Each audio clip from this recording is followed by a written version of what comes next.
তবে ভদ্রলোককে বলেছিলাম আপনার যদি খুব দিতে ইচ্ছা করে আমাকে তাহলে 10 টাকা মোবাইলে রিচার্জ করে দেবেন। আমি তখন কোনো কমিশন নিতাম না, বিনা কমিশনে কাজ করে গেছি, আমি শুধু কর্ম করে গেছি, ফল দেবে উপরওয়ালা।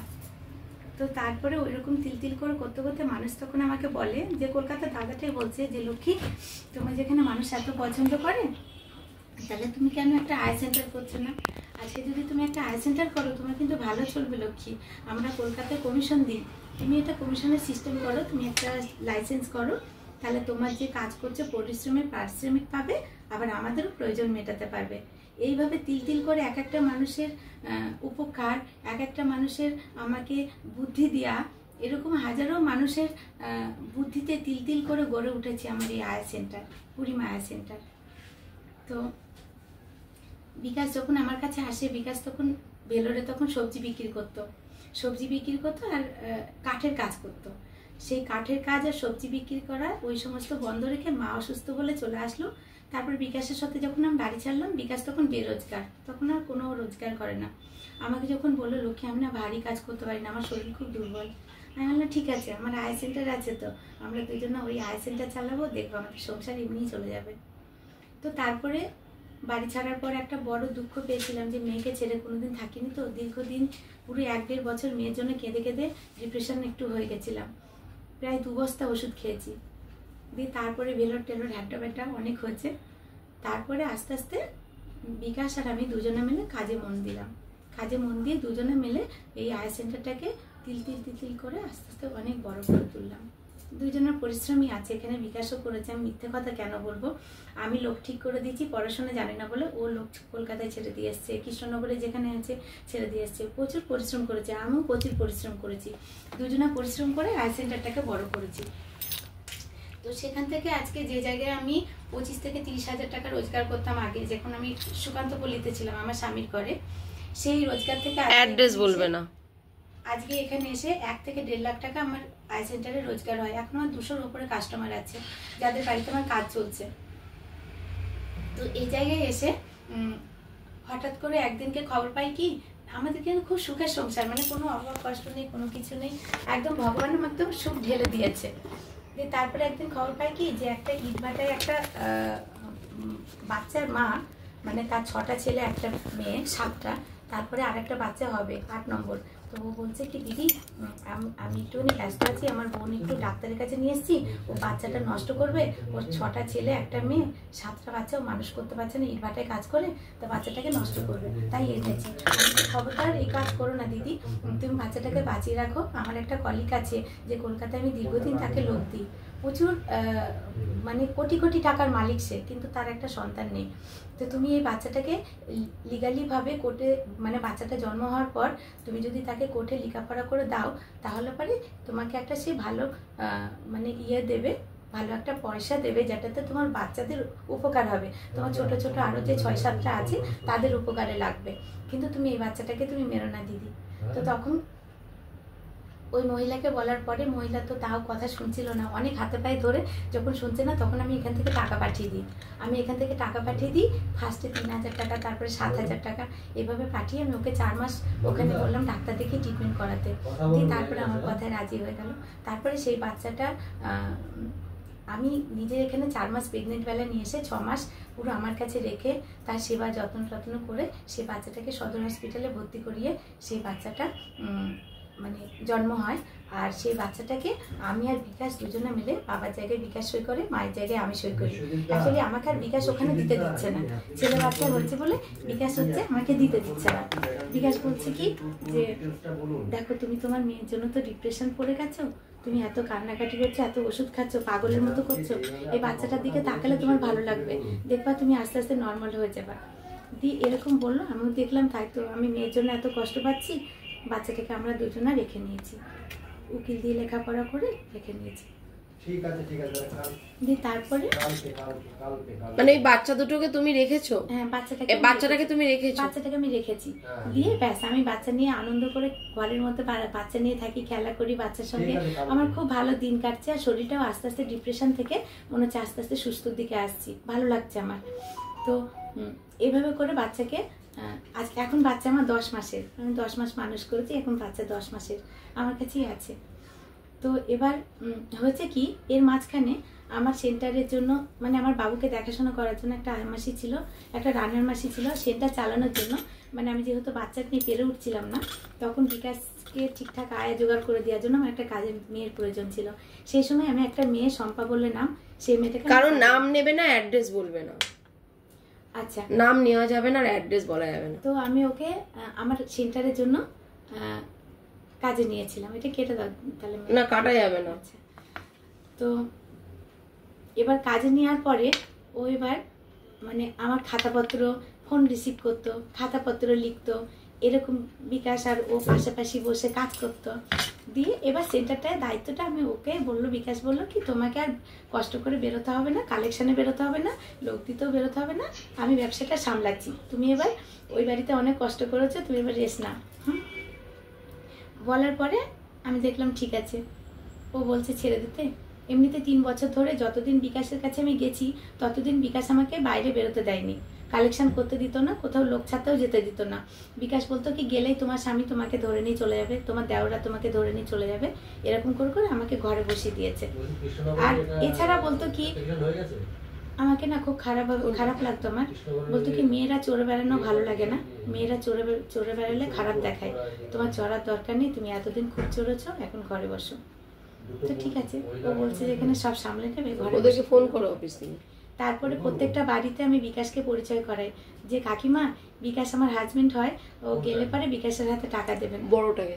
তারপরে কোনো বাড়িতে একটা কাজের দিদি পাঠিয়েছি, সেই বাড়িতে গিয়ে বিকাশ গেলে পরে আমি বলতাম যে কাকিমা বিকাশ বলে একটা ছেলে গেছে আমার হাজবেন্ড হয়, একটা কাজের দিদিটাকে ছাড়তে গেছে, আপনি নিয়ে নেন, ওর হাতে টাকা দেন। এরকম করে একটা একটা করে মানুষের সঙ্গে কৃষ্ণনগরে বিকাশের আমি পরিচয় করিয়ে দিয়েছি, কারণ ও তো ভীমপুরের ছেলে, ওর কৃষ্ণনগরে কোনো ডকুমেন্টসও নেই, কৃষ্ণনগরকে কেউ চিনতেও না।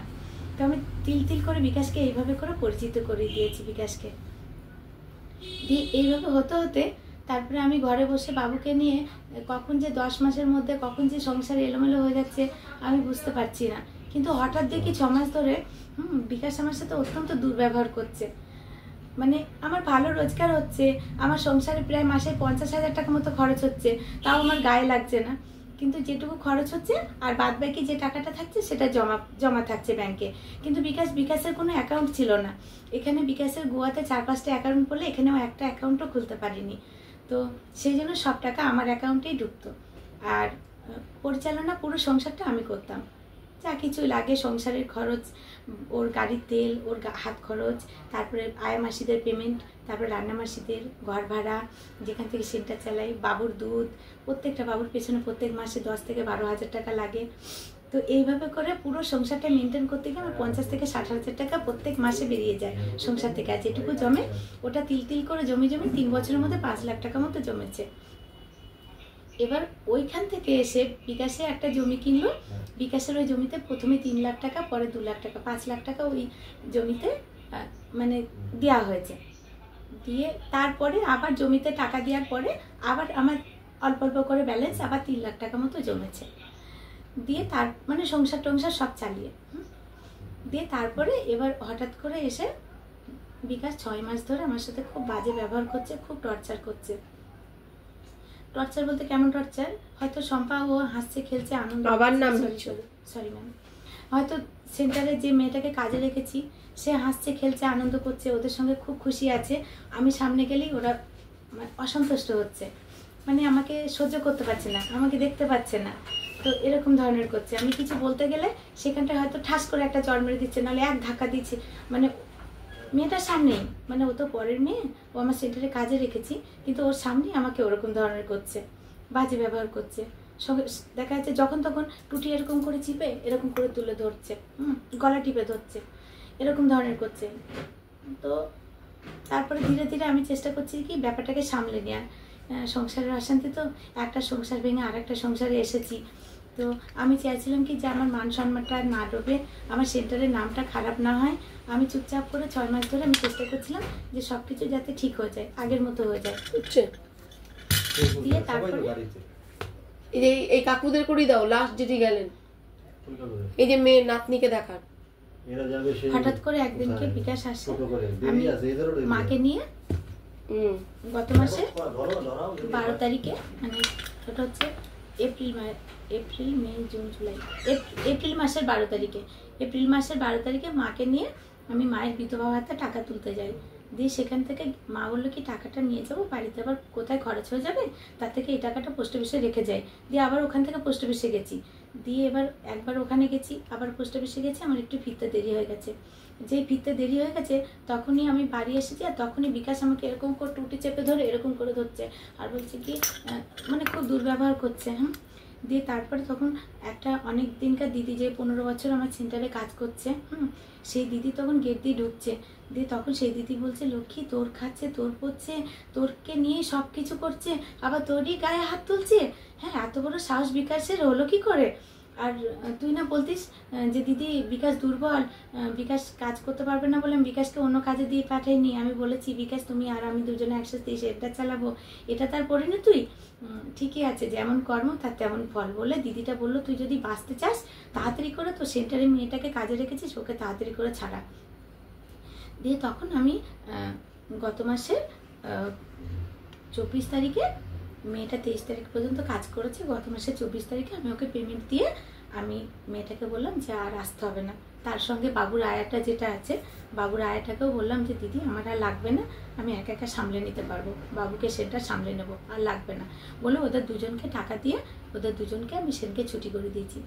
যেমনই ওদের দুজনকে ছুটি করে দিয়েছি, আর তেমনই বিকাশ সাথে সাথে রণমূর্তি ধারণ করেছে। রণমূর্তি ধারণ করে আমার সঙ্গে তুমুল অশান্তি, টর্চার, মারামারি এসব করছে। তার মধ্যে থেকে দিদিকে ফোন করেছে, বিকাশের দিদিকে, যেটা মথুরাপুরে থাকে। মথুরাপুরে দিদি, জায়গার নাম নেবে না, কারো নাম নেবে না। দিয়ে সেই দিদিটা এসেছে, বিকাশের দিদিটা আর বিকাশ মিলে দুজনে মিলে আমাকে মেরে ধরে ছেলেকে কোল থেকে জোর করে কেড়ে নিয়ে, এমনকি সেখানে আমাদের একটা সেন্টারে দিদি বসেছিল, যে দিদিটা আমার দীর্ঘদিন কাজ করে, অনেক বছর, পুরনো 15 বছর প্রায় কাজ করে, ওই দিদিটাও বসেছিল। তো ওদের সামনেই বিকাশ ওরকম দুর্ব্যবহার করে, টর্চার করে, মারামারি ধাক্কাধাক্কি করে কোল থেকে ছেলেকে কেড়ে নিয়ে দিদির সঙ্গে চলে গেল। ও দিদি ছেলেটাকে নিয়ে চলে গেল আমার কাছ থেকে, ঘরে তালা দিয়ে, আলমারিতে তালা দিয়ে, গেটে তালা দিয়ে, যাতে আমি ঘরে ঢুকতে না পারি, সেগুলো তালা টালা দিয়ে চলে গেল। মানে আমাকে পছন্দ করছে না, আমাকে সেন্টার থেকে বার করতে চাইছে। আমি কিন্তু এটা অনেকদিন আগে থেকে বুঝতে পারছিলাম, কিন্তু তবু আমি চাইছিলাম কি যাতে অ্যাডজাস্ট করে চলা যায়, যাতে সব কিছু ঠিক হয়ে যায়, যাতে বারবার লোক না হাসে, যাতে একটা মেয়ের কলঙ্ক যাতে বারবার না হয়। কিন্তু কি করব, ভাগ্য হয়তো আমাকে এখানে এরকমই লিখেছে। তারপরে দিদি ছেলেকে নিয়ে যাওয়ার পর মা বলছে কি, আরে লক্ষ্মী তাহলে আমার ওর মধ্যে জমির কাগজ ডকুমেন্টস সব তো আছে, আমি কি হবে? তো তখন পারিয়ালিকে বললাম, পারিয়ালি তখন বলার পরে তখন পারিয়ালি কাকিমা বললো, ঠিক আছে লক্ষ্মী তাহলে এক কাজ করো, তালা ভেঙে দাও। বৌদি বললো তালা ভেঙে দাও। তো তখন আমি তালা ভেঙে, তখন মা বললো কি তুই এক কাজ কর, তাহলে আলমারিটা নিয়ে, তো জামা কাপড় একটাও নেই বাইরে পরার, আর ওই সব আলমারির তালা দিয়ে চলে গেছে। তো তখন আমি তালা দিয়ে আলমারিটা, আর একটা টিনের বাক্স ছিল যেটার মধ্যে আমি মাছ খাবার মালপত্র রাখতাম, ওটা, আর একটা প্লাস্টিকের টেবিল, এই কটাকে নিয়ে আমি ওই বাড়ি থেকে রওনা দিই। একটা খাসের জমি, মানে আমার মাকে 2 মাস আগে তাড়িয়ে দিয়েছিল, এর মাঝখানে আমার বলা হয়নি। মাকে 2 মাস আগে, মাকে গলা ধাক্কা মেরে বাজে বাজে কথা বলে খাওয়ার খোটা দিয়ে আমার মাকে 2 মাস আগে বিকাশ বের করে দেয়, কারণ মা থাকলে আমাকে গায়ে হাত তুলতে পারছিল না, তার জন্য মাকে 2 মাস আগেই তাড়িয়ে দেয়। তখন মাকে কোথায় রাখবো ভেবে না পেয়ে একটা খাসের জমির বাড়ি, ওখানে 10,000 টাকা অ্যাডভান্স দিয়ে ওই বাড়িটায় কোনো রকম মাকে মাথা গোজার মতো জায়গা করে দিয়েছি, যে মা তুমি এখানে থাকো। দিয়ে তারপরে ওই লোক বলেছে 2 বছরের মধ্যে টাকা শোধ করলেই হবে।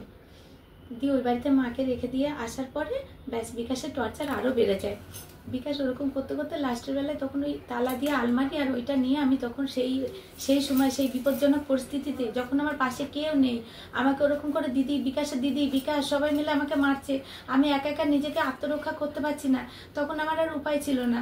আমি তখন ওই যখন ঘরে থেকে আমাকে ঢুকতে দিচ্ছিল না, তখন ওই তালা ভেঙে ওই আলমারিটা আর ওই টেবিলটা আর একটা টিনের বাক্স, এগুলো আমি নিয়ে আমার মায়ের বাড়ি কোম্পানি বাগানের ওখানে যাই। আবার জায়গার নাম বলছো? ভুলে যাচ্ছি, বারবার বললে তো চলবে না, ভুলে যাচ্ছি। দিয়ে তারপরে ওখান থেকে বিকাশ বাচ্চাটাকে নিয়ে গেছে বলে একটা আমি পুলিশ কমপ্লেন করেছিলাম।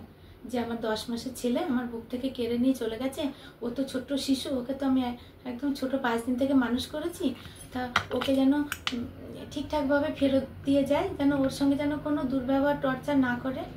আমি ছেলেকে রাজপুত্রের মতো মানুষ করছিলাম, সেজন্য আমি চেয়েছিলাম কি ছেলেটাকে যাতে ফেরত দিয়ে যায়। দিয়ে তারপরে মেজবাবু ওখানে বিকাশকে ধমকি দিল, ডাকলো, দিয়ে কিছুদিন পরে ছেলেকে ফেরত নিয়ে আসলো। 10 দিনের মাথায় ছেলেকে ফেরত নিয়ে আসলো। দিয়ে ছেলেকে ফেরত নিয়ে আসার পর 5 দিন আমি চেষ্টা করলাম যে সংসারটা যাতে ঠিক হয়ে যায়। আমি কোনো পুলিশ কেস করিনি, কোনো কিচ্ছু করিনি, আমি শুধু জাস্ট একটা কমপ্লেন দিয়েছিলাম, আর কিচ্ছু করিনি, বিকাশের নামে কোনো কেস দিইনি। দিয়ে তারপরে আমি চেষ্টা করেছিলাম সংসারটা যাতে ঠিক হয়ে যায়। দিয়ে তারপরে 5 দিন 6 দিন মতো ভালো ছিলাম। 5 দিন 6 দিন পরই 7 দিনের দিন আবার শুরু হয়ে গেল। হ্যাঁ, আবার অশান্তি করছে, আবার আমাকে নোংরা কথা বলছে, অতি জঘন্য কথা বলছে, যেটাগুলো মুখে উচ্চারণ করতে আমার লজ্জা করছে, যেগুলো কথাগুলো শুনলে যে কোনো মেয়ে তখনই সুসাইড করে মরে যাবে। এত বাজে কথা, কান ফেটে মনে পর্দা ফেটে যাবে, এত নোংরা কথা বলছে আমার নামে। তো ঠিক আছে, তাও সেগুলোও আমি সহ্য করে নিয়েছি, কিন্তু তারপরে আমার বাবুকে তোর থেকে কেড়ে নিয়ে আবার চলে যাচ্ছে। এবার তখন আমার মনে হলো কি যে পুলিশ তো আর আমার চাকর না যে বারবার বলবো যে স্যার আমার ছেলে নিয়ে গেছে, বারবার এনে দেবে, এরকম তো বারবার কথা শুনবে না। তার জন্য সেই সিচুয়েশনে পড়ে যখন বিকাশ অত্যন্ত ধাক্কাধাক্কি, চুল ধরে দেয়ালে খুশে দিচ্ছে, বাচ্চাকে আবার কেড়ে নিয়ে চলে যেতে চাইছে, তখন সেই মুহূর্তটা আমি ওর কোল থেকে বাচ্চাটাকে যাহাই করে নিয়ে কোনো রকম করে ছিটকে ওই বাড়ি থেকে বেরিয়ে আসি।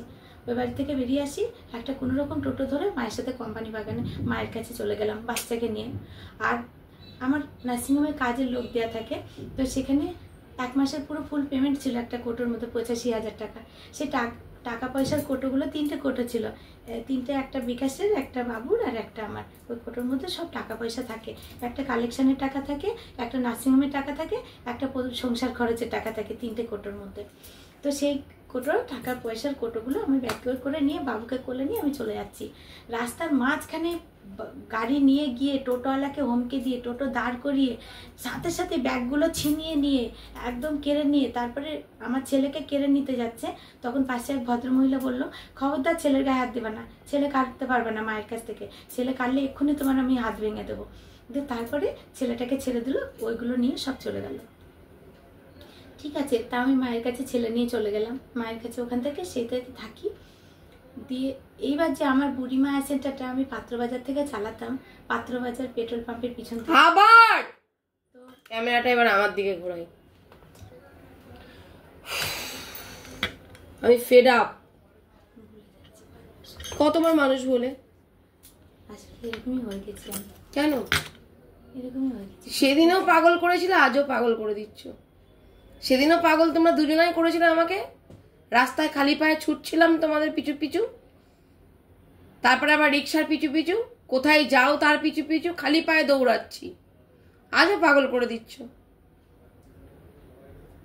মানুষ কতবার বলে জায়গা, তুমি তো এর আগেও জানো, 3 বছর পর তো আবারও এসছো। মানুষের সমস্যা হয়েছে 3 বছর কেন, 10 বছর পর তুমি যদি সম্পর্ক ঠিক করে রাখতে পারো তুমি আসো, কিন্তু তোমাকে তো প্রসেসগুলো তো মানতে হবে। তোমাদের অ্যাড্রেস বললে আমার কি, তোমাদের অ্যাড্রেস বললে তোমাদের ক্ষতি। এখনো পর্যন্ত আমি এখনো জানতে পারছি না লাস্টে তুমি কি বলবে। তুমি তোমার আয়া সেন্টারে অ্যাড দিলে দাও, আমার তাতে কোনো আপত্তি নেই, আমি মানা করিনি, কিন্তু কারণ আমি চাই যে এই সোশ্যাল মিডিয়ার তরফ থেকে যদি কোনো মানুষ যদি কিছু করে থাকে তা তুমি তার আয়া সেন্টারের নাম বলেছো, আমি মানা করেছি, সেই সময় কিন্তু আমি তোমার থামাইনি। তোমার বাড়ির অ্যাড্রেস, এটা অ্যাড্রেস, ও অ্যাড্রেসের জন্য কিন্তু আমি থামাচ্ছি, ঠিক আছে? কারণ তুমি যখন লাইভে বসেছো, তুমি যখন বলতে দিয়েছি, তুমি যখন বলছো, তাতে আমার আপত্তি নেই, কিন্তু তোমাদের সিকিউরিটিটা কে দেবে? আজকে একটা মানুষ অত্যাচার করছে, কালকে আর 1000টা মানুষ অত্যাচার করবে, তখন তুমি পাজেলে হয়ে যাবে, তখন তুমি কি করবে? তুমি পরিচিতি মুখ, তুমি নিজে বসতে চেয়েছো, তুমি নিজে স্বতঃস্ফূর্ত হয়ে ছবি তুলেছো, তুমি নিজে ক্যামেরার দিকে তাকিয়ে কথা বলছো, এই নয় যে তুমি আমার দিকে তাকিয়ে কথা বলছো। তার মানে তুমি জানো এখানে 3টে ক্যামেরা চলছে, ওকে? তাই তুমি ক্যামেরার দিকে তাকিয়ে তো কন্টিনিউ কথা বলছো, আমি কিন্তু বোকার মতো তোমার মুখের দিকে চেয়েই বসে আছি। কিন্তু তারপরও যখন তোমরা যখন ভুল কাজ করবে, ভুল পদক্ষেপ নেবে, কোনো কিছু অ্যাড্রেস বলে ফেলবে, আবেগে তোমরা যখন ভাসবে, তারপরে তোমাদের ক্ষতি হলে কি হবে? তোমাদের ক্ষতি হবে, আমার কিছু হবে না। তো এইবার ক্যামেরা আমার দিকে, এইবার বলো কি বলছো দেখি। এবার ক্যামেরার মধ্যে কেমন বলতে পারো আর ক্যামেরার বাইরে কেমন বলতে পারো। এবার হচ্ছে জোরে। হ্যাঁ, এবার তারপরে যখন ছেলেকে নিয়ে যখন আমি কোম্পানি বাগানে চলে গেলাম, আবার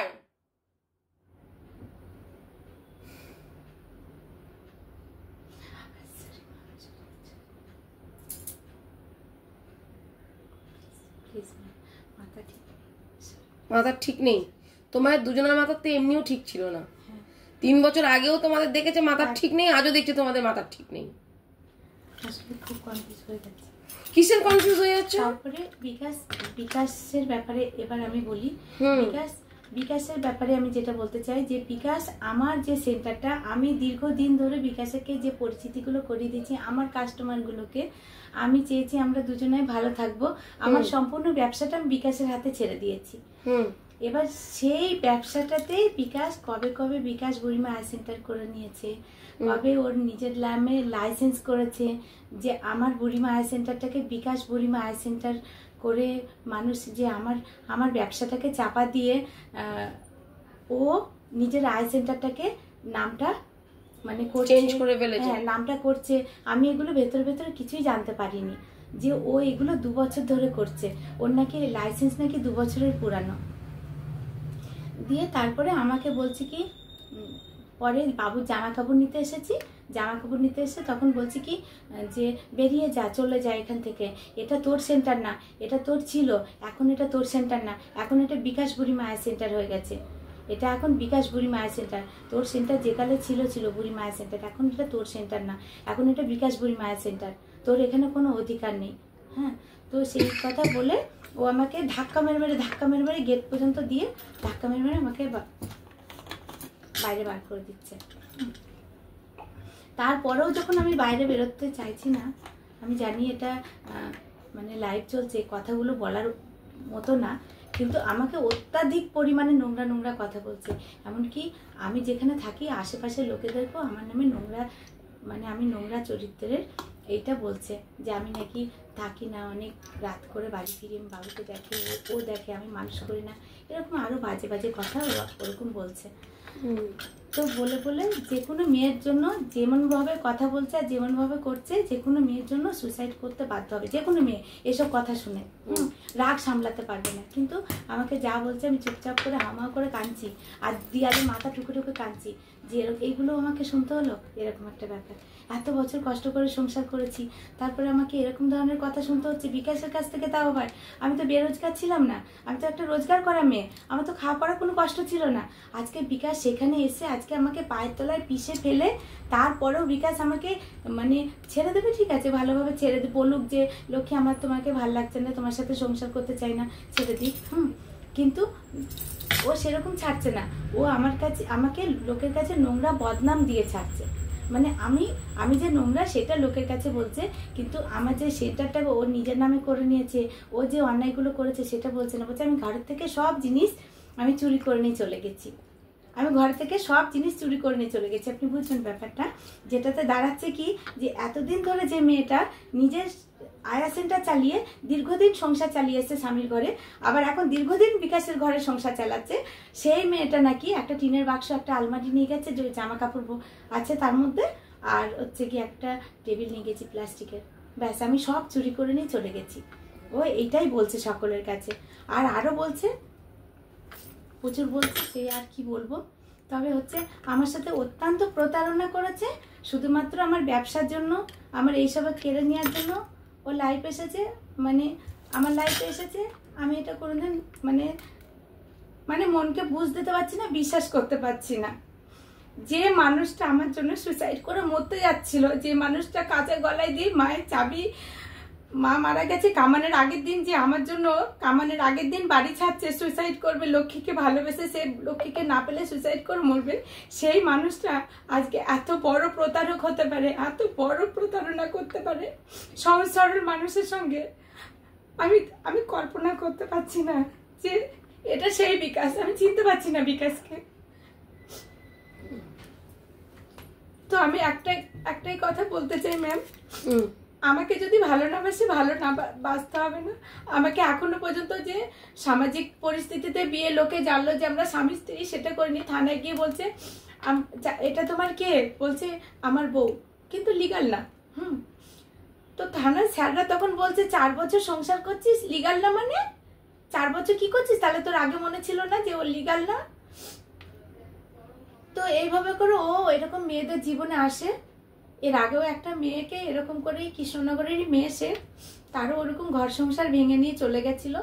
তাকেও গোয়াতে গিয়ে তার একটা ছেলে একটা মেয়ে, সেখানে তাকে ছেড়ে দিয়েছে এরকমই বদনাম করে।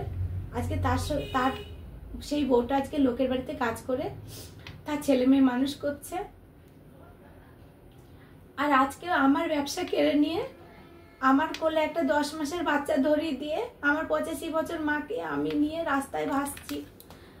আজকে আমারও সেই লোকের বাড়িতে কাজ করে খাওয়ার মতন পরিস্থিতি চলে এসছে যে আমার ব্যবসা সবকিছু কেড়ে নিয়েছে। এমনকি আমি যে বাড়িতে বসে ব্যবসা চালাচ্ছিলাম সেই বাড়িটা পর্যন্ত সকলে, আমি জানি না আমার কি অপরাধ, তবে দোষ গুণ কেউ আমার বিচার করলো না। সবাই ভাবছে বিকাশ যেটা বলছে সেটাই সত্যি, লক্ষ্মী যেটা বলছে সেটাই মিথ্যে, এরকম একটা ব্যাপার হচ্ছে। তো আমার ব্যবসাটা প্রতারণা করে সম্পূর্ণ ব্যবসাটা কেড়ে নিয়েছে। এখন আমি রাস্তায় মাকে নিয়ে 10 মাসের ছেলেকে নিয়ে কি করে চলবো, কি করে সংসার চালাবো জানি না। এই বয়সে এসে সত্যি কথা বলতে কাজও করতে পারছি না, ডিপ্রেশনের পেশেন্ট হয়ে গেছি, কিছু মনে রাখতে পারি না। অ্যাকচুয়ালি 3 বছর ঘরে বসে বসে নিজে একটা সেই পঙ্গু লোকের মতন হয়ে গেছি, সবকিছু ছেড়ে দিয়ে আজকে বেসাহারা হয়ে গেছি। তার ওপরে বাবু, যে বাচ্চাটাকে আমি রাজপুতের মধ্যে মানুষ করব বলে নিলাম, তখন আমার ক্ষমতা ছিল, আজকে সেই বাচ্চাটাও অসহায় হয়ে পড়েছে আমার কারণে।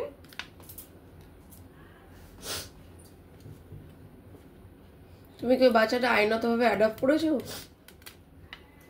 বাচ্চাটাকে নিয়েছি, কিন্তু আইনতভাবে যেটা উকিল দিয়ে লেখাপড়া করা হয়, রেজিস্টার ম্যারেজিস্টারের সইটা নেই, বাদ বাকি সবকিছু করা হচ্ছে।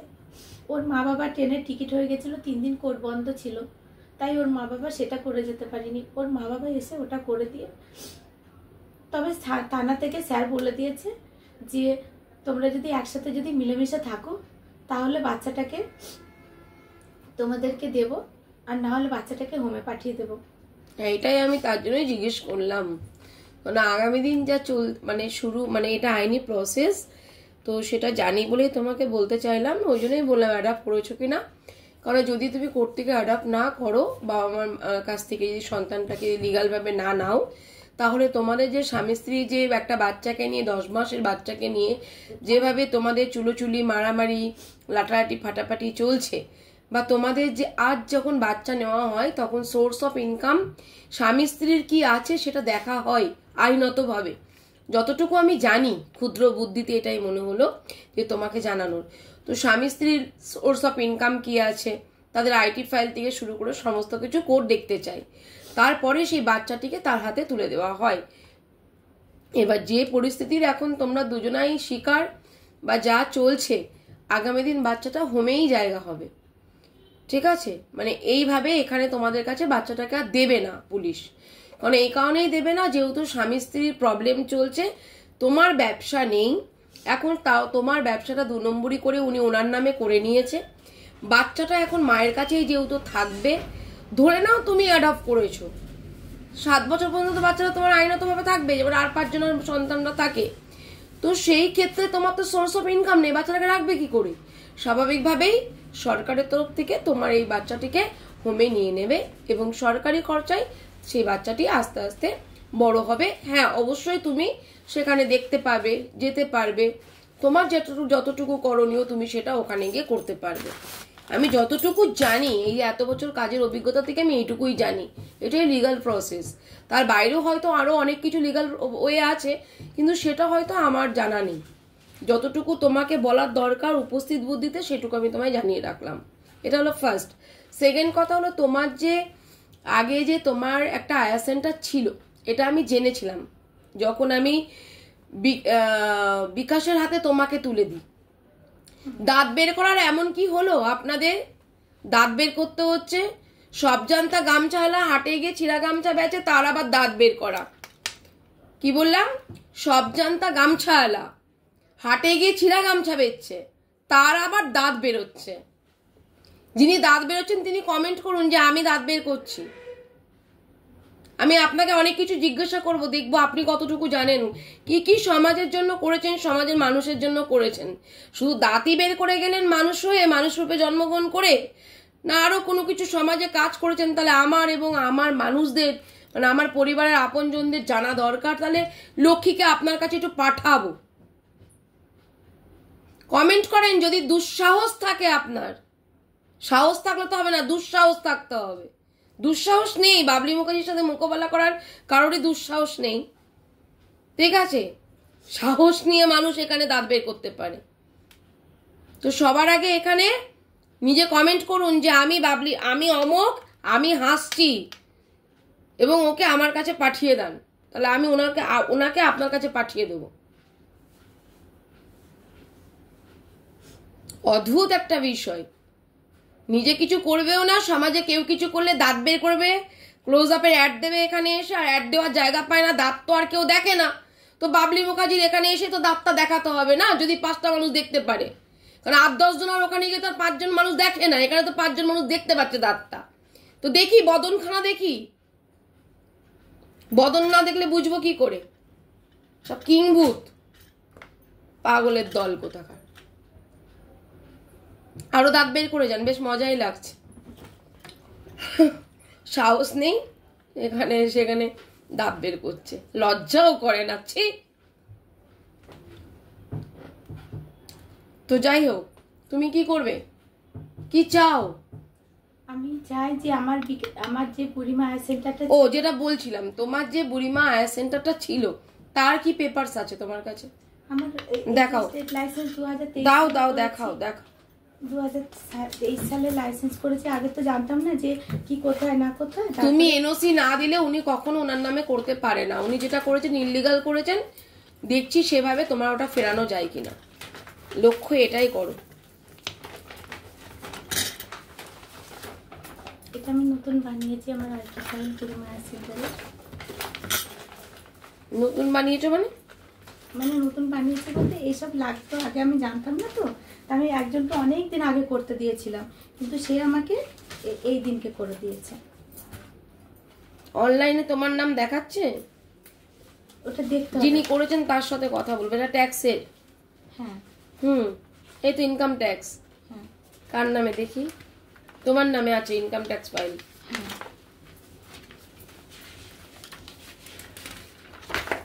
বদন ব্যথা হয়ে যাবে, তবু হাসতে ছাড়বে না। আমারও হাসি পাচ্ছে, বেশ ভালোই লাগছে। এটা 23-এর, ওটা 25-এর। কিছু করতেও পারবে না, আর এখানে এসে দাঁত বের করে যাবে।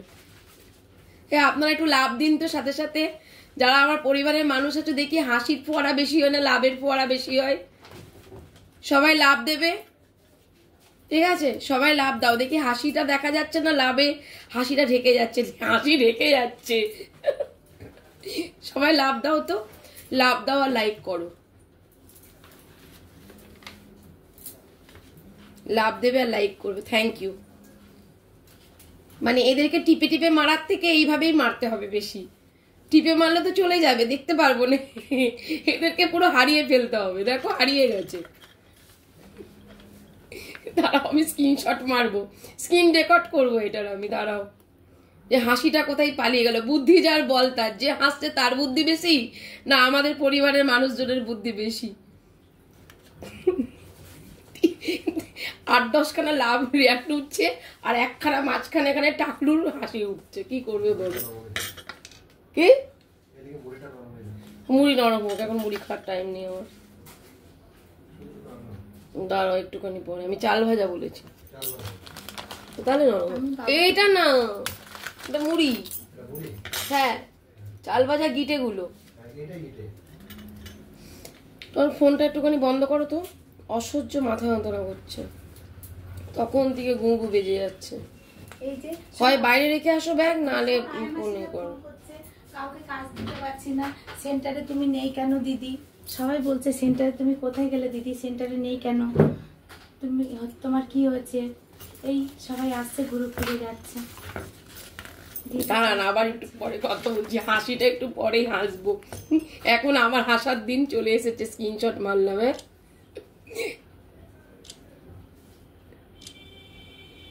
সব এগুলো কমিউনিটি পোস্টে দেবো। হ্যাঁ, যে হাসুটা কোথায় গেল, উনি কোথায় পালালেন দেখবেন। হাসিটা নেই, বিদায়। মজা লাগছে বেশ। এবার হাসুন, হাসুন, এবার আপনারা সকলে হাসুন। যতক্ষণ ঈশ্বর বুদ্ধি দিয়েছে বুদ্ধি অ্যাপ্লাই করেই যাব। আচ্ছা আচ্ছা মানুষ পাচ্ছে না তো ওইটা হাসুটা। আচ্ছা, ইনকাম ট্যাক্সে এটা পেলাম। আর তোমার রেজিস্টার করেছো সেটা দাও, রেজিস্ট্রেশন করেছো যেটা। ওটা হচ্ছে করতে পারিনি। ওইটা হচ্ছে যেটা সোসাইটি অ্যাক্টে যেটা করে রেজিস্ট্রেশন, হ্যাঁ ওইটা আমি পাইনি। পাওনি মানে এতদিন করোইনি? না না, এমনি এমনি আইসেন্টার চালাচ্ছিল ইলিগাল ভাবে। এইগুলো ভাবে আমি আইটি ফাইল করলেই যে হয়ে যাবে এর কোনো মানে নেই। আইটি ফাইল আমি গিয়েও করতে পারবো। আচ্ছা, এইগুলো কিন্তু আইটি ফাইলটা যে হলো, আইটি ফাইলটা কিসের উপর ভিত্তিতে হলো? কোন পেপার জমা দিলে যে আইটি ফাইল হলো? স্টেট লাইসেন্স দিয়েছি, ব্যাংক অ্যাকাউন্ট দিয়েছি, আর ট্রেড লাইসেন্সটা দাও। হ্যাঁ, স্টেট লাইসেন্স ওইটাই। ট্রেড লাইসেন্স থাকলে আইটি ফাইল হবে।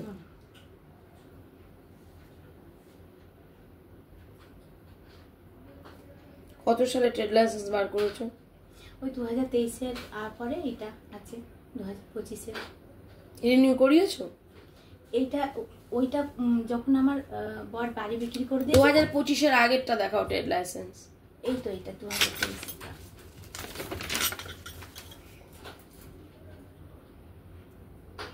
আমার বর বাড়ি বিক্রি করে দিয়েছে, ওটা ক্যান্সেল হয়ে গেছে। অনিশা, সবাইকে থ্যাংক ইউ। তারপর আবার 25 এটা করলাম।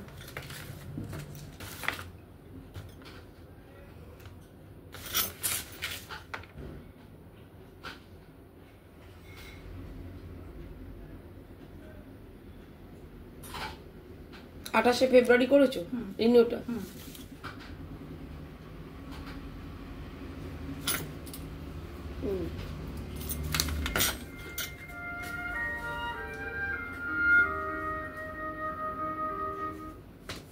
জেঠু, আমি ভুলে গেছি তোমায় ফোন করতে। আমি একজন ক্লায়েন্টের সাথে কথা বলছি, ভিক্টিমের সাথে কথা বলে আমি তোমায় ফোন করছি। ঠিক আছে? হ্যাঁ হ্যাঁ হ্যাঁ। এই ইনাদের অ্যাপ্লিকেশনটা করি নাও তো। হ্যালো, তোমার অ্যাপ্লিকেশনটা হয়েছিল গো? ও ঠিক আছে, তোমার অ্যাপ্লিকেশনটা বের করে আমি তোমার সাথে কথা বলছি। হ্যাঁ, আমি এটা কথা বলে নিই। ঠিক আছে। মনেই অ্যাপ্লিকেশন হয়ে যাচ্ছে অথচ আমার মনে থাকছে না কিছু। তুমি কি চাইছো? আমি চাইছি যে এরকম করে একটার পর একটা মেয়েকে ঠকাচ্ছে বিকাশ, একটার পর একটা মেয়েকে ঘরের বউদের নিয়ে যাচ্ছে আর তাদেরকে বিয়ে করছে। তারপরে হচ্ছে কি লিগাল বিয়ে করছে না, ওই বউটাকেও যেরকম লিগাল বিয়ে করেনি, ও কাউরি ঘরের বউ ছিল, ওর সংসার ভেঙে দিয়েছে, নষ্ট করে দিয়েছে। আবার হচ্ছে ওকে নিয়ে গিয়ে ওর একটা ছেলে একটা মেয়ে করেছে, ওকে গোয়া ছেড়ে দিয়েছে বেসাহারা করে। আবার আজকে আমার জীবনে এসে আমার সংসার ভেঙে দিল। ওর অভিনয় নাটকে থ্যাংক ইউ জানানো দরকার, স্যালিউট করা দরকার বিকাশের অভিনয়কে।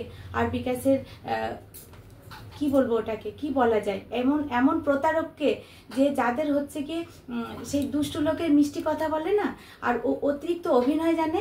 আজকে এরকম অভিনয় করে একটার পর একটা মেয়ের জীবন নষ্ট করছে, একটার পর একটা মেয়ের পাল্লায় পড়ে যাচ্ছে। আর মেয়েরা অতিরিক্ত ভালো ব্যবহার দেখে মেয়েরা ও যেটা বলছে সেটাই মেয়েরা বিশ্বাস করছে। আমরা মেয়েরাও খুব দুর্বল।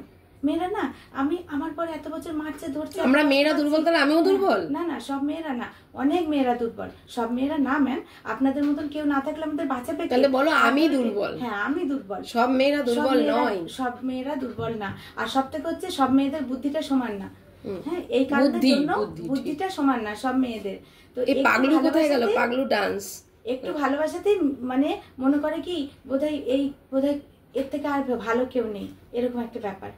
তো জানি না, আমার সাথে এরকম ঘটনা ঘটিয়েছে, আমি বোকা, ওই বউটাকেও, ও কি বোকা, ওকেও ওরকম সংসার ভেঙে দিয়েছে, আমার সংসার ভেঙে দিয়েছে, একের পর এক মেয়েদের সঙ্গে এরকম প্রতারণা করছে, একের পর এক মেয়েদের সাথে। চাইছো কি সারা মানে আমি চাইছি পৃথিবীটাকে যদি চাও আমি দিতে পারবো না। আমি বিকাশকে চাইছি আমার আয় সেন্টার যেরকম আমি চালাচ্ছিলাম, যে জায়গা থেকে চালাচ্ছিলাম, ও সেই জায়গা থেকে আমার বুড়িমা আয় সেন্টারকে দাবিয়ে ওর বিকাশ বুড়িমা আয় সেন্টার নামে প্রচার করে সবাইকে, আমার কাস্টমারগুলোকে নিয়ে নিচ্ছে।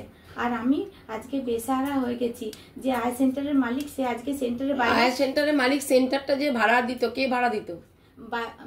বাড়ি পাত্রা বাজারে বাড়ি। আমি বলছি না আবার সেই জায়গা না, মানে আমার কথা ভাড়া দিত, আমি ভাড়া দিতাম ম্যাম। হ্যাঁ ওটাই বলছি, ভাড়াটা কে মেটাতো? আমি মেটাতাম ম্যাম। তুমি মেটাতে তো? এত বছর এগ্রিমেন্ট ছিল, বাড়িওয়ালির সাথে এগ্রিমেন্ট ছিল, একটা আয়া সেন্টার চলছে ওনার বাড়িতে। না এগ্রিমেন্ট কোনো ভাড়ার রসিদ দিতেন না? উনি তো কোনো রসিদ দিতেন না, উনি শুধু খাতায় লিখে দিতেন, যে তারিখে ভাড়া দিতাম সেটা খাতায় লিখে দিতেন যে এই তারিখে ভাড়া। একটা আয়া সেন্টার একটা বাড়িতে চলছে, তা ওনার তো অবশ্যই ট্যাক্স দেওয়া দরকার। কিন্তু উনি প্রথমে আমাদের থাকার জন্য ঘর ভাড়া দিয়েছিল, তারপরে আমাকে বিকাশ, আমার যে সেন্টার, একটা বিজনেস চলছে তো ওখানটায়, তা ওনার তো ওখানে যে বিজনেসটা চলছে, এই যে কান টানলে মাথা বেরিয়ে আসবে, ঠিক আছে, এই যে বিজনেসটা যে ওনার চলছে এখানে, তো সেখানে তো ওনার তো একটা ভাড়ার রসিদ বা একটা এগ্রিমেন্ট করতে হবে তো, কারণ তুমি তো ওখানে আয়া সেন্টার চালাচ্ছ, ওখান থেকে হাজার হাজার মেয়েদের কাজ দিচ্ছ, তাই না? ওটা একটা ব্যবসার একটা সংস্থা, তার জন্য তো সোসাইটি একটা রেজিস্ট্রেশন করতে হয়, তাহলে ওটা একটা সংস্থা, তাহলে সংস্থাটা যখন নিয়েছো তাহলে তুমি নিশ্চয়ই একটা এগ্রিমেন্ট করবে। যে কোনো বাড়িতে যদি অনেক মানুষ আছেন যে অফিস করতে পারছে না, বাড়ি ভাড়া নিয়েও অফিস করছেন, তো সেখানে যে অফিসটা ভাড়া দেওয়া হচ্ছে, উনি তোমাকে একটা এগ্রিমেন্ট তো হবে, রসিদ দিক বা না দিক একটা এগ্রিমেন্ট তো হবে। সেই এগ্রিমেন্টটা কই? এগ্রিমেন্ট তো কাকিমা আমাকে করেনি। এগ্রিমেন্টের এখন ভাড়া কে দিচ্ছে? এখন এই মাসটা বিকাশ ভাড়া দিয়েছে। এই মাসটা দিয়েছে? এই মাসটা দিয়েছে। তার আগের মাস পর্যন্ত তুমি সই কার আছে? ওই কাকিমা সই আছে। দিচ্ছ তুমি, কাকিমার সই থাকবে? আমি ঘর ভাড়া দিই, কাকিমা সই করে নেয় টাকাটা। তাহলে তো বিকাশের ক্ষেত্রেও তো ওখানে কাকিমারই সই থাকবে। হ্যাঁ, যে টাকা দিচ্ছে তার সই থাকে না? না, মানে কাকিমা সইটা করে পেমেন্ট বলে লিখে দেয় নাকি? হ্যাঁ, পেড বলে লিখে দেয়, মানে শোধ হয়ে গেল টাকাটা সেটা লিখে দেয়। আচ্ছা,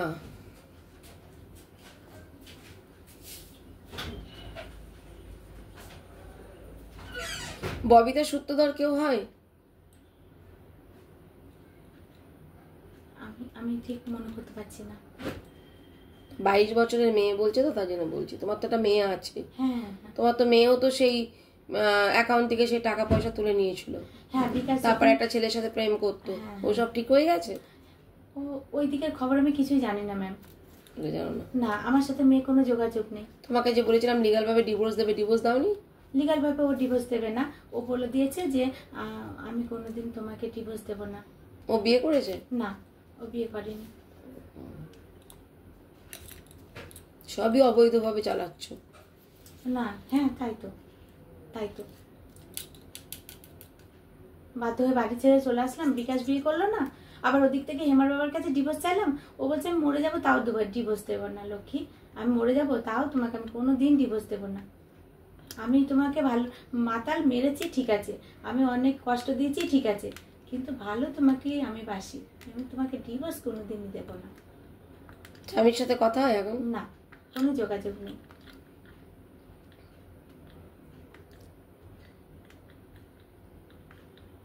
দুবার ধরে নিয়ে গেছিল রাস্তা থেকে, তারপরেও হচ্ছে গিয়ে মানে অনেক মেরেছে আমাকে, কিন্তু তাও আমি। কে মেরেছে? স্বামী? আমার দেওর মেরেছিল, তাও বিকাশের কাছে আবার ফিরে চলে গেছি। আমি দেখছি কি নাম যেখানে খারাপ হয়েছে, আর স্বামীর ঘরে ফিরে যাব না বলে আবার বিকাশের কাছে ফিরে গেছিলাম।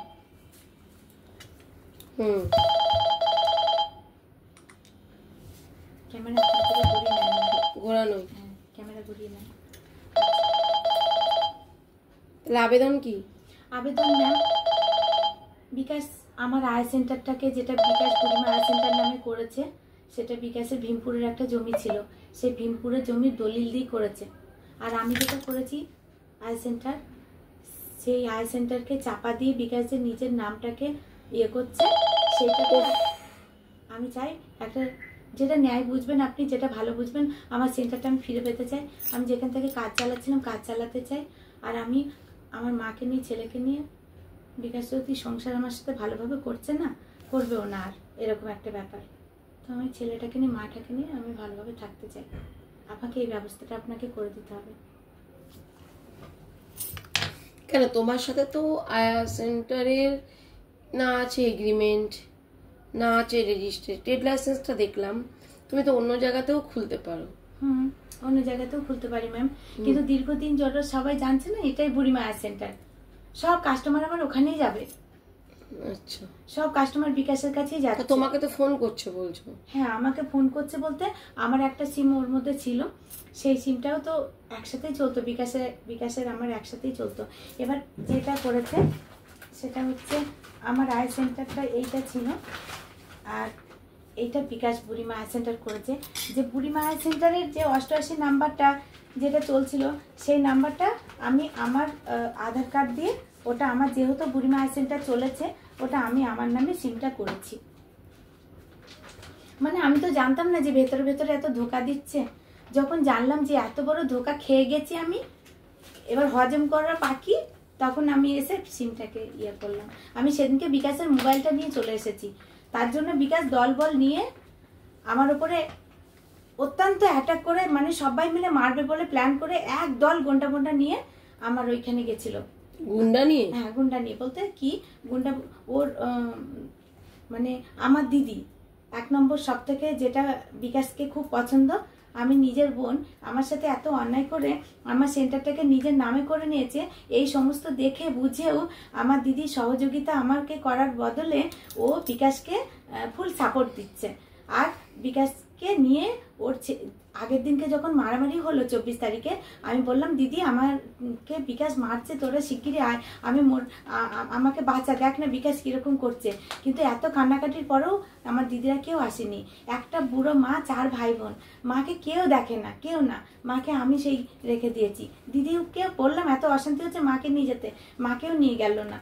দিয়ে তারপরে বিকাশ দলবল গুছিয়ে নিয়ে দিদি, জামাইবাবু, দিদির বৌমা, ছেলে, দিদিদের বাড়ি থেকে, দিদির তোমার নিজের দিদি? হ্যাঁ, নিজের দিদি, যেটা বলছিল আমার নাম যেন না আসে, আমি যে বিকাশকে আপনার কাছে এনেছি আমাকে যেন বলবেন না ম্যাডাম, আমার 2টো ছেলে আছে, ওরা একদম পছন্দ করে না।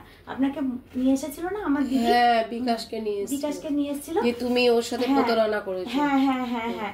তো সেই দিদি এখনো বিকাশের সাপোর্টে তখনও ছিল, এখনো আছে।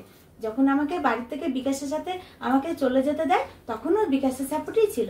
আমার যদি সাপোর্টে থাকতো তাহলে দিদি বলতো যে না বোন, খবরদার এই কাজ করিস না, যে যাই বলুক না কেন, তোর মেয়ের বিয়ের উপযুক্ত আছে, তুই খবরদার বাড়ি ছেড়ে যাবি না, তুই এরকম ধরনের কোনো বুদ্ধি দেয়নি। বলেছে কি, দেখ হচ্ছে যেটা ভালো বুঝিস সেটা কর, কোনো পরামর্শ দেওয়া না, বিকাশ যেটা বলছে সেটা ভালো বলছে, এবার তুই ভেবে দেখ। এরকম একটা কাজ করো, আবেদন তো অবশ্যই করো, কিন্তু ট্রেড লাইসেন্সটা ওর নামে। সবাই মিলে মারতে যাচ্ছে আমাকে, আমি রীতিমতন আমি সবকিছু ছেড়ে দিয়েও শান্তি থাকতে পারছি না। আমি ঘরে তালা বন্ধ করে থাকতে হচ্ছে আমাকে মাকে, বাচ্চাকে আমাকে ভয়, তালা বন্ধ করে থাকতে হচ্ছে। আমার দোষ যেটা আছে সেটা আমি বলে দিচ্ছি, যে আমি ফোন পেতে আমার অ্যাকাউন্টে টাকা ঢুকতো, সেখানে আমার অ্যাকাউন্টে 3 লাখ টাকা আছে আমার অ্যাকাউন্টে। এটা আমার ফোনটা আমার কাছে আছে এখন। হ্যাঁ, সারা জীবনের রুজি রোজগার বলতে এই ফোনের এই পয়সাটুকু, আর তাছাড়া কিচ্ছু নেই। এটা তোমার দোষ বললাম? এটা তো তোমার অ্যাসেট। হ্যাঁ, আর বলতে ওই আমি দোষের কথা বলছি।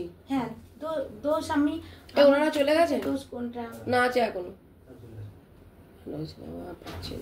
হ্যাঁ, আমার দিক থেকে দোষ আছে এইটা, যে হচ্ছে আমি বিকাশকে বলেছি যে তুমি সবার সাথে ভালো ব্যবহার করছো, আমার সাথে কেন দুর্ব্যবহার করছো, আমার সাথে কেন এরকম করছো, আমি তোমার কিছু অন্যায় করেছি, তাহলে তুমি আমার সাথে খোলাখুলি বলো যে আমি কিছু অন্যায় করেছি নাকি, তুমি আমার সাথে এরকম দুর্ব্যবহার কেন করছো। যখন দুর্ব্যবহার করছিল, কাঁচ আছে, কাঁচের উপর রয়েছে, তখন পরে জানতে পারলাম যে বিকাশ আমাকে পছন্দ আর করছে না, বিকাশের অন্য কাউকে ভালো লেগে গেছে, আমি খারাপ হয়ে গেছি ওর কাছে। তা ডিভোর্সের সাথে বিকাশের সাথে তুমি সম্পর্ক বিচ্ছেদ করে তুমি তোমার মতো আয়া সেন্টার নিয়ে চলতে চাইছো, আর ওই আয়া সেন্টারটা ফেরত পেতে চাইছো। ধরো বিকাশ 4 বছর সংসার করার পরেও আমি দেখো যদি পেপারস পত্র হয়ে থাকে তাহলে আমি কিছু করতে পারবো না, তাহলে আমি তোমাকে বুদ্ধি দেবো, পেপারস পত্র দেখবো। কারণ তোমার এনওসি না নিয়ে তো ও তো করতে পারে না, ওই একই জায়গায় একই সংস্থা একই রকম ভাবে, তো সেটাও করতে পারে না। তো সে যেখানে যখন নামটা পরিবর্তন করে ভিজিটিং কার্ড বানিয়ে নিয়েছে, তো সেখানে অবশ্যই তার পেপারস পত্র অবশ্যই ওকে করেছে, কারণ ও পড়াশোনা জানে। না না, ও কিচ্ছু পড়াশোনা জানে না, ও কিচ্ছু পড়াশোনা জানে না, কিচ্ছু পড়াশোনা জানে না। আমি লোক ঠিক করে দিতাম, ও গিয়ে ছেড়ে দিয়ে আসতো। আমি সব ঠিক আছে, তাহলে আমি দেখছি, আমি বিকাশের সাথে ফোনে কথা বলা যাবে? হ্যাঁ ফোনে কথা বলা যাবে। বলো কথা। ওই যে 75 নাম্বারটা, আমার নাম্বার ধরবে না, আমার নাম্বার ধরবে না। আমাকে বলছে চোর, আমাকে বলছে চরিত্র খারাপ, আমাকে বলছে আমি 4-5টা সংসার ভেঙে দিয়েছি, আমি ওকে ভালো বলে ফাঁসিয়েছি। আমার নামে হাজারো বদনাম করছে, হাজারো বদনাম। আমার দোষ থাকলে আমি নিশ্চয়ই মাথা পেতে দেবো, আপনি যা শাস্তি দেবেন আমি মাথা পেতে নেব।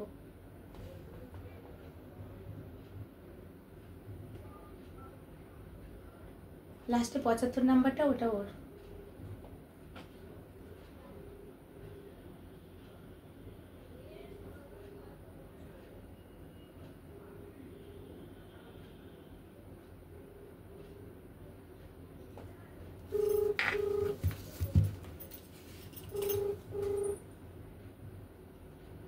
বাতকুলা একটা জমি কিনেছে, সেখানে যে টাকা পয়সা দিয়েছি না, আমি ওটা নিয়ে আসি আপনার কাছে।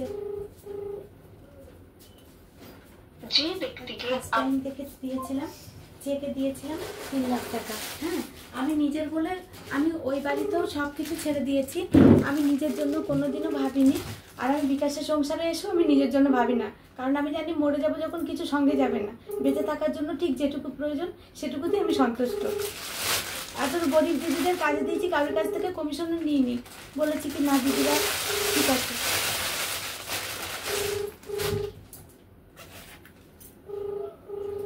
আমি সকলের জন্য। যে ব্যক্তিকে আপনি কল করছেন তিনি এখন উত্তর দিতে। এটা কি পুরনো নাম্বার? না, নতুন নাম্বার। পুরানো এই নাম্বার ছিলই না বুড়িমা হেলথ সেন্টারে।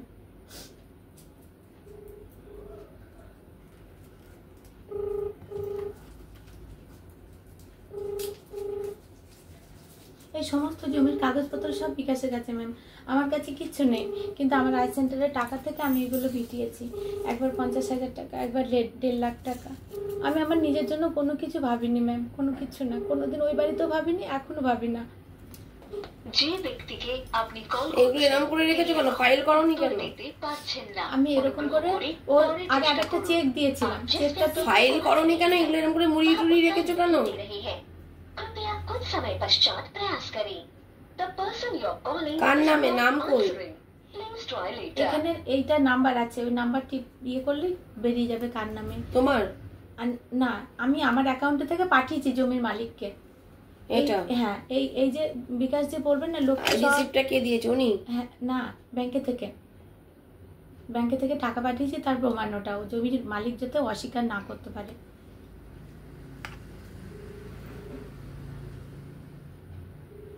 এগুলো ফাইল করো। আমাকে চোর বদনাম দিচ্ছে ম্যাম, আমাকে বলছে আমি ঘর থেকে সব চুরি করে নিয়ে চলে গেছি। আপনি আমার অফিসে চলুন, দেখবেন শুধু আলমারিটা নেই, আর একটা টেবিল নেই, আর একটা টিনের বাক্স নেই। তুলছে না ফোন, নালে তো বলতাম, নালে আবেদন করতে হতো না, আমি ফোনেই বলে দিতাম, কিন্তু ফোন তুলছে না। আমি বাবুর ব্যাপারটাকে ভাইরাল করতে চাইনি ম্যাম। যে ব্যক্তিকে বলেছো কেন ভাইরাল করতে চাওনি? তুমি তো ভাইরাল হওয়ার জন্যই বসেছো, আবার ভাইরাল হওয়ার জন্য করতে হবে। তোমার এসছো তো বিকাশের বিষয়ে বলতে, তা তুমি তো A to Z বলেছো, আমি তো তোমাকে না করিনি।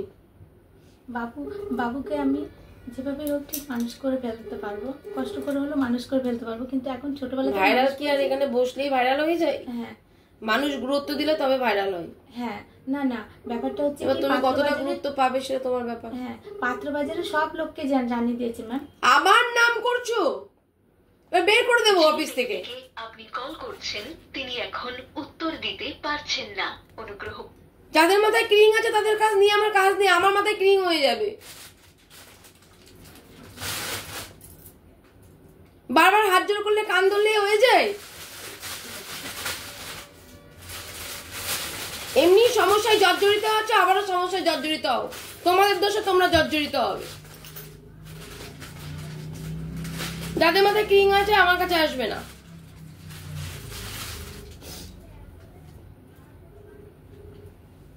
আগে পাগলদের ট্রিটমেন্ট করতাম, এখন করি না, বন্ধ করে দিয়েছি। কি জানি আমি এমন কেন ম্যাম, সবারই কাছেই না মানে কোনো কিছু গুছিয়ে কথা বলতে পারি না। যথেষ্ট। একটা আয়া সেন্টার চালাচ্ছ, তুমি যদি বলো এখন যদি বাবলি মুখার্জি এই চেয়ারটা যদি বসে বলে আমার না বুদ্ধি নেই, তাই আমার ভুল হয়ে গেছে, সরি, কেউ মেনে নেবে? এরকম হয়ে গেছে 3 বছর ধরে, বিশ্বাস করুন এরকম হয়ে গেছে। আমি অনেক ঝড়ঝাপটার মধ্যে দিয়ে যাচ্ছি, তাই বলে কি আমি এখানে চেয়ারটাই বসে মানুষকে পরামর্শ দিতে বসে যদি আমি এখানে ভুলভ্রান্তি করি, ঠিক আছে, তাহলে আমাকে মানুষ মেনে নেবে? কান ধরলে নাকখত খেলে মন মেনে নেবে কি? নেবে না। না, চেয়ারটা থেকে নেমে নিচে বসতে হবে, তবে ভুলভ্রান্তি করলে মানুষ মেনে। তুমি চেয়ারেও বসবে আবার তুমি ভুলভ্রান্তিও করবে, মানুষ মেনে নেবে না। তুমি এটা আয়া সেন্টার চালাচ্ছ, তুমি ডাক্তার নার্সদের নিয়ে চলছো, এখানে লেখা আছে নার্সদের, এখানে সমস্ত কিছু লেখা আছে, ডাক্তার নার্স নিয়ে চলছো, একটা আয়া সেন্টার চালাচ্ছ, 5টা জায়গায় ঝামেলা হলো সেগুলো মেটাচ্ছ। 5টা পুরুষ নিয়ে চলা যায়, 5টা মহিলা নিয়ে চলা যায় না, তা তুমি মহিলাদের নিয়ে একটা আয়া সেন্টার চালাচ্ছ। তোমার বুদ্ধি নেই বললে চলবে? তুমি ম্যাড নিজেকে বললে হবে? হ্যাঁ, আমি 3 বছর ঘরে বসে আছি ম্যাম, 3 বছর ধরে বিকাশ বেরোতে দেয় না আমাকে, আমি কোনো আয় ছাড়তে যাই না ম্যাম, আমি ঘরে বসে বসে আমি এরকম হয়ে গেছি। বুদ্ধি নেই বললে হবে না, নিজের বুদ্ধিটাকে নিজেই যদি তুমি বলে দাও যে বিসর্জন দিয়ে দিয়েছি নিজের বুদ্ধি নিজে অ্যাপ্লাই করো। তোমার লড়াই দেওয়ার মানসিকতা আছে, তুমি লড়তে পারছো না? সেদিন তো খুব লড়েছিলে।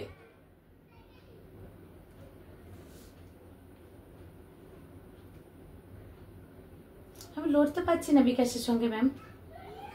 আবেদন করো, 6 বার কল করলাম, তুলছে না। তুললে হয়ে যেত সমস্যা, এখানে আমি চুকিয়ে দিতাম, কিন্তু তুলছে না ফোন।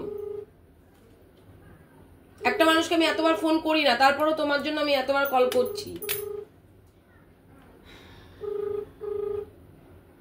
ও আমার নাম্বার সেভ করে রেখেছে, ও তুলবে না, ও জানে তুমি আমার কাছে এসছো, আর আমার নাম্বার থেকে কলটা করেছি, এটাই আমার ভুল হয়ে গেল। সেটা কোনো কথা না, আমি জানি ওর সাথে তো আমার সুসম্পর্ক আছে, তো সেই কারণে আমি আমার নাম্বার থেকে কল করেছি, জেনে বুঝেই ভুলটা করলাম। সে ঠিক আছে, কোনো অসুবিধা নেই। ও যদি এখন না তোলে আমি কি করব? আর 2-3 বার করছি, 10 বার করব। যদি একান্ত না হয় আবেদন করো, যেটা করার আমি সেটা করব, যেভাবে বলবো সেভাবে চলো, আবার উঠে দাঁড়াও, ঠিক আছে? এটা থাক।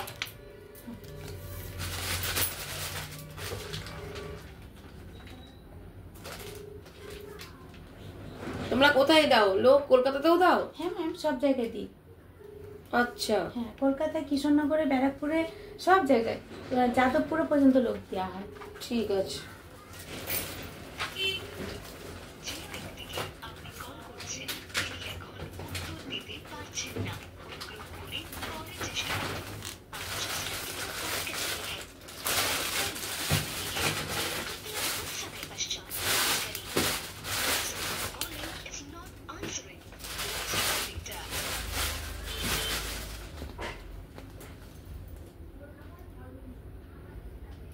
আর 2 বার করবো, 10 বার করে, তারপর যে না তোলে না তুলবে, ওখানে সব পেপার পত্র জমা দিয়ে আবেদন করবো। অতিরিক্ত ভালো মানুষই মুখ, আর এত সাদা সিধে দেখতে, কেউ ওর অভিনয়ে সবারই কাছে কি বলছে, আমার ব্যাগে বিষ খাওয়ার পয়সা নেই। কর্মা ইজ ব্যাক।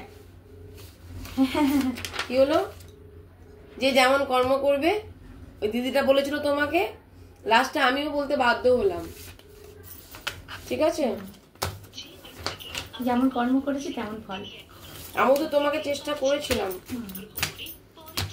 ওকে বুঝিয়ে বাজিয়ে ইয়ে করবো না, ও মরে যাবে, ও মরে যাবে, ও মরে যাবে। হ্যাঁ ম্যাম, বলেছিলাম তো তখন মেয়ের কাছে যেতে, তখন তো তুমি যাওনি। মেয়ে ছাড়তে রাজি, তো ওকে ছাড়তে রাজি না, ও মরে যাবে, ও আমাকে ছাড়া মরে যাবে। এভাবে ঠকে যাবো কোনোদিন ভাবিনি ম্যাম। ঠকালেই ঠকতে হবে, সে আমি ঠকাই আর তুমি ঠকাও, নিজের কর্ম নিজেকে ফিরে আসে। কিন্তু আমি তো কাউকে ঠকাইনি ম্যাম। আমি তো কাউকে ঠকাইনি ম্যাম। তাহলে মেয়েটা ঠকেনি? মেয়েটাকে আমি সর্বদা মেয়েটাকে, ঠিক আছে, তোমার মেয়ে খারাপ পথে চলে গেছিল, সেই সময় তো তুমিও তো খারাপ পথে গেলে। আমার মেয়ে খারাপ পথে, তুমি তো বলেছিলে এটা বাজে ছেলের সাথে ইয়ে করে, আমার কাছে অভিযোগ করেছিলে, তুমি আমার করোনি? মেয়ে পছন্দ করেছিল, একটা ছেলের সাথে পছন্দ করেছিল, তার জন্য সে খারাপ, তুমি বলেছিলে ছেলেটি খারাপ। আমি ছেলেটিকে খারাপ বলিনি, বললাম যে ছেলেটিকে পছন্দ করে মেয়ে ছেলেটিকে পছন্দ করে, যে কারণের জন্য মেয়ে আমার সঙ্গে যাবে না, আমার সঙ্গে থাকতে চায় না, আমার কাছে আসতে চায় না। ওটা তো তুমি বলেছো, তারপরেও বলেছো যে ছেলেটি খুব চালাক, ছেলেটি কোনোদিন মেয়েকে ছাড়তে চাইনি, কোনোদিন না, ঈশ্বর ভগবান সাক্ষী, আমি কোনোদিন মেয়েকে ছাড়তে চাইনি। আর মেয়েকে আমি অনেক কষ্ট করে বড় করেছি ম্যাম, অনেক কষ্ট করে। মেয়ে তো বলেছিল তুমি যদি ওর কাছে যাও আমি যাবো না, হ্যাঁ, কারণ ও তো কলেজে পড়া একটা মেয়ে। হ্যাঁ, মেয়ে বলেছিল। ঠিক আছে, যাও। আমি বাড়ি সমস্ত সবকিছু আমি কিন্তু ওদের সবকিছু দিয়ে এসছি, আমি কিন্তু কোনো কিছু নিয়ে আসিনি আমার সাথে করে, শুধু একটা জামা কাপড় ব্যাস। ওদের কোনোদিন ঠকাইনি আমি। তুলছে না তো ফোনটা। যাতে যা হয় ম্যাম, আপনি একটু সমস্যার সমাধানের জন্য আমি এসেছি আপনার কাছে। ওর এখানে হ্যালো হ্যালো, হ্যাঁ বিকাশ, হ্যাঁ কে বলছি বলো? কে? চিনতে পারছো না? না। জীবনদাতা। হ্যাঁ হ্যাঁ হ্যাঁ হ্যাঁ বলো। কে? হ্যাঁ কে কে বলছি আমি? কে? যে তোমার জীবন ফিরিয়েছিল। আমার জীবন ফিরিয়ে দিয়েছিল? ও হ্যাঁ হ্যাঁ হ্যাঁ হ্যাঁ। কে তাহলে আমি? হ্যাঁ বলুন। কে বলছি বলো? নামটা মনে পড়ছে না। কোথায় দেখা হয়েছিল প্রথম? প্রথম দেখা হয়েছিল এই যে বাস স্ট্যান্ডের সামনে। ঠিক ঠিক ঠিক ঠিক ঠিক, নাম ভুলে যেতে পারো কিন্তু জায়গা মনে রেখেছো। হ্যাঁ ঠিক আছে, বাবলি মুখার্জি বলছি। হ্যাঁ বাবলি দি, হ্যাঁ দিদি বলো। কি হয়েছে গো লক্ষ্মীর সাথে তোমার? ভালো আছো? আছি। আর কি হবে? শুনলাম নাকি আয়া সেন্টার করেছো, দিদিকে মিষ্টিও খাওয়ালে না, ব্যাপার কি? অনেক কিছু হয়ে গেছে দিদি, অনেক কিছু হয়ে গেছে। তো বসে যতটুকু সমস্যা আছে সেটা মেটাও। অনেক কিছু হয়ে গেছে। ও গিয়েছিল আপনার কাছে? হ্যাঁ। কবে? আজকে। ও আজকে এসেছিল? হ্যাঁ। হ্যাঁ হ্যাঁ হ্যাঁ। বলো, অনেক কিছু হয়েছে সবই জানি, তোমাদের প্রথম থেকে লাস্ট পর্যন্ত জড়িয়ে রয়েছি। এইবার আমার কাছে কথা শোনো, আমি গিয়েছিলাম তোমার ওখানে। কবে এসেছিলে গো? অনেকদিন হয়ে গেছে। ও তুমি আগে এসেছিলে? হ্যাঁ অনেকদিন হয়ে গেছে, বন্ধ ছিল, আমি কোনো রকম ভাবে যোগাযোগ করতে পারিনি। আচ্ছা আচ্ছা, হ্যাঁ অফিস, ওই অফিস তো বন্ধ, নতুন অফিস করেছি। কোথায় এটা? এই তোমার করিমপুর লাইনের বাস ছাড়ে যেখানে, সেখানে। তো ওখানে তো গিয়েছিলাম দিদি আমি। অফিস তো বন্ধ থাকে, তুমি তো জানো মঙ্গলবারে আমার অফিস খোলা থাকে, তুমি মঙ্গলবার এলেই পেতে। আমি সেটা জানি না, আমি দুদিন, আজকেও আমি রাউন্ড মারলাম ওইখানে। আজকেও রাউন্ড মেরেছো? আজকেও আমি ঘনিতে গিয়ে দরকার ছিল। এখন কোথায় আছো? আমি 7টা বাজারেই আছি দিদি। এখন দেখা করতে বলে দেখা করতে পারবে? এখন? হ্যাঁ। এখন কোথায় আছো তুমি? অফিসেই রয়েছি, ফাঁকা রয়েছি। হ্যাঁ আসো। একটু ধূপ ধুনো দিয়ে স্নান করলাম এখন। ঠিক আছে, তুমি ধূপ ধুনো দিয়ে স্নান করে আসো। স্নান হয়ে গেছে, এখন ধূপ ধুনো দেবো একটু। খাবে না কিছু? খাবো, তোমার কাছ থেকে এসেই খাবো। ঠিক আছে, আসো তাহলে। হ্যাঁ, আমি অপেক্ষা করছি। আচ্ছা আচ্ছা ঠিক আছে, ওকে।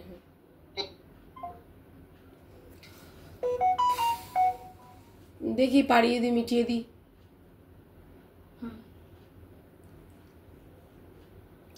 এখন বিয়ে করতে বললে আর বিয়ে করবে না? কে কাকে বিয়ে করবে? আমি তোমাকে বিয়ে দেবো? না বলছি জীবনেও করবো না এইসব কাজ। বিকাশ আগে স্বামীর সাথে তোমার ডিভোর্স হয়েছে যে ওর সাথে বিয়ে দেবো? না সেটা বলছি না, আমি বলছি যে বিকাশকে যদি এখন আপনি এই কথা বলেন। আমি বলবো না, আমি তোমার স্বামী থাকতে কেন বলবো বিকাশকে বিয়ে করতে? আজ পর্যন্ত বাবলি মুখার্জি কোনো ইলিগাল কাজ করেনি। কারণ আগে নিজের সম্মান, তারপরে পরের সম্মান। আগে নিজের সম্মান রক্ষা করতে হবে নিজেকে। আবার আবেদন করবে, 2 পয়সা খরচা হবে, তার থেকে দরকার নেই ভাই। তোমার আমি এখানে বসে দিয়ে মিটিয়ে দিতে পারি, সমস্যার সমাধান হয়ে গেল, বেশ ভালো থাকো সবাই। এই তার জন্য চেষ্টা, নাহলে বাবলি মুখার্জি 10 বার কাউকে কল করে না।